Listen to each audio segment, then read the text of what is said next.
Welcome back to the film and TV channel. You're all staying safe and well, and it's Cheesecake this week. Yes, Cheesecakes on The Apprentice. Yes, Cheesecake. Yes, old Peter Kay. You think of that, don't you, when you think of cheesecakes? Now, very expensive cheesecakes these, aren't they? I wouldn't pay that sort of money up north. There's a bit of a sort of mix-up on pricing, but yeah, I do get confused about what people will pay for certain things, but hey, there you go. The remaining candidates, of course, 17 now, 9 girls and 8 boys started this episode 2 in the battle for Sugar's 250,000. And of course, last week we lost Ollie, didn't we? So, yeah, no complaints about that. Nice guys come last, don't they? So we're going to have a look at this cheesecake task. And of course, as ever, the boys have lost again. But that'll all alter next week. We'll tell you about that in a moment. Please, if you are new to the channel, push that subscribe button, push the bell notifications, everything, film and TV, stuff like this, reality show. Well, the odd reality show. I'm not into things like Love Island and Love at First Sight and all this sort of thing, but The Apprentice definitely. So join me. Let us know your comments. It's great to know who your favourites are and who you think's perhaps going under the radar at the moment. There are one or two, but we'll talk about that.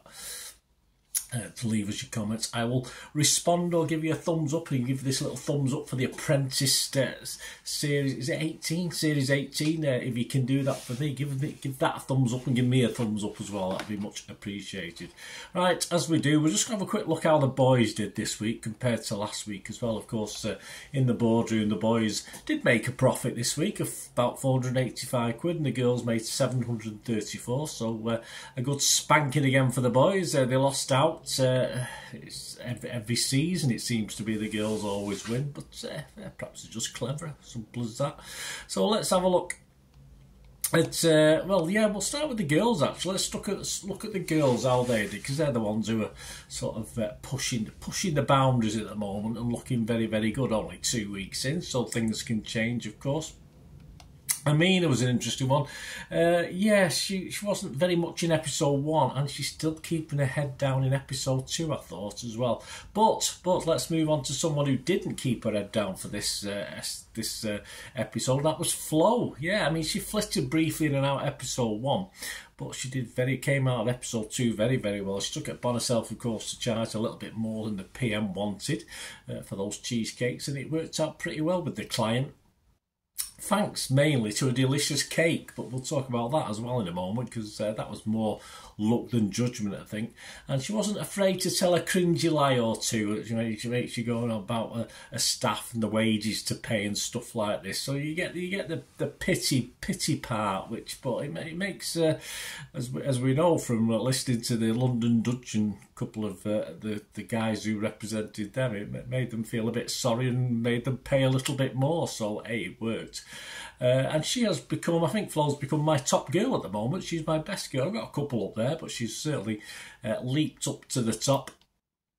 Faluso, yeah, I mean, yeah, she went for PM. I'm not overly sure she did the greatest job with it, but thanks, great for stepping up, points for that. She was lucky in that the cheesecake was delicious. We'll get back to that, because she just wanted it to look good. There's no point in it looking good, which it didn't particularly. But she got away with that one because it was very, very nice. To me, that's part and parcel of it. You know, you're not going to pay for something that's doesn't taste nice. So I think she got away with that one a little bit, and I think got away as a PM a little bit. So we'll have to see a little bit more for Luso as well. Mora, well, again, she was quiet last week. She's a bit louder this week, making the cheesecake, but again, we need to see more of Mora. Noah, yeah, I like to thinking about the further distance to travel. That could have been a problem. So, of course, the girl sold well, so it didn't matter too much, but at least she classed herself as disciplined, and that was an interesting sort of things she'd pointed out that they did have far to travel. Of course, all the others shouted her down, but I think there's potential with Noah. We'll have to see. She'll have to put herself to the fore a little bit more. Onyeka, well, she was the PM winner episode 1, wasn't she? But she kept her head down this week, that's for sure. So she'll have to show up a little bit more. And Rachel again, very in the background. Rachel. Raj, low profile last week, but a bit better, I thought. Certainly with the public selling, asking for tips, etc. So I was quite impressed with Raj. She came a bit more alive in this episode. Sam, who I thought did well last week, came out very well, and she continued with confidence this week. She's a very confident lady, and I think she has to be up there really. So I'll do my little summary at the end of what my top and favourite are. The boys, what about the boys? Well, we'll start with the C. We'll start alphabetical. Has Lord Sugar sussed him? Well, we thought it might have done last week, and he's obviously called him an acquired taste this week. So yes, he's actually going to make him PM next week. So let's see what happens then. Let's hold judgment on a C. He was very quick to sort of throw the other two under the bus, of course, in the boardroom, and was absolutely despondent he'd been brought back, although he hadn't done much. So I don't know why he was that despondent about it. But hey, we'll see next week. We'll see what he's made of. Jack, a bit more vocal this week, but he does need to show a little bit more. Paul, of course, the pie man, has gone. It's simple as that. He didn't. Big error not taking any notice of the Innocent brand and what it meant, and trying to push his chocolate sales. He should have really done better, of course, says Alan Sugar or Lord Sugar, because he does obviously involved in a pie business, so it's food, so I suppose he's probably correct in that. But we'll talk about the other guy as well, who's a pie man. But I thought Paul was probably right to be fired. He sort of laid himself on the line and accepted the mistake, and you're always in trouble when you do that. Dr. Paul now, we can just call Paul now, the other Paul's gone. Again, disappeared this week. He was loud in the boardroom last week, and that's about all he was. But this week, again, I very, very rarely saw him. He's going to have to step up and do something. And yes, Phil, the failed pie maker, of course, he took on the PM role despite a similar skill set, and of course, to what Paul had. He seemed to get away with it. He talked okay as a PM. I wasn't overly convinced, but of course he was at fault for the pricing, which was way too low, even though a couple of the guys on the team did say it was too low. He seems to get away with it really. If Paul hadn't been there, I think Phil would have been on his way, but Phil will have to book his ideas up just a little bit. Steve, he had a potential in episode 1, and he continues to talk the talk, I thought, in episode 2, and I think Steve's one of the stronger guys, but again, he needs to take on a bit more of a role in these tasks. Trey, well, he did say he would change the world with what he had planned, and of course a savoury cheesecake, which is the way he wanted to go, would have been a step towards that, but thankfully he was voted down. But he knew, he was one of the guys who knew they should be charging more, and he's very good with the public, which is always a good side as well to have. Verdi, again, led from the front last week, did quibble about the low price as well, so he's reasonably active again, so Verdi's stepping up. And that's it really, the guys. So we did say bye-bye to Paul. Only one Paul left now, so we don't have to say Dr. Paul, we can just say Paul. Was he unlucky? Probably not. I think Lord Sugar was right. The audience decided he was right, and of course the Apprentice, you're fired as well. But I think Phil did get away with it a little bit too much. I don't think he was scrutinised that much, so I think he could have been scrutinised a lot more.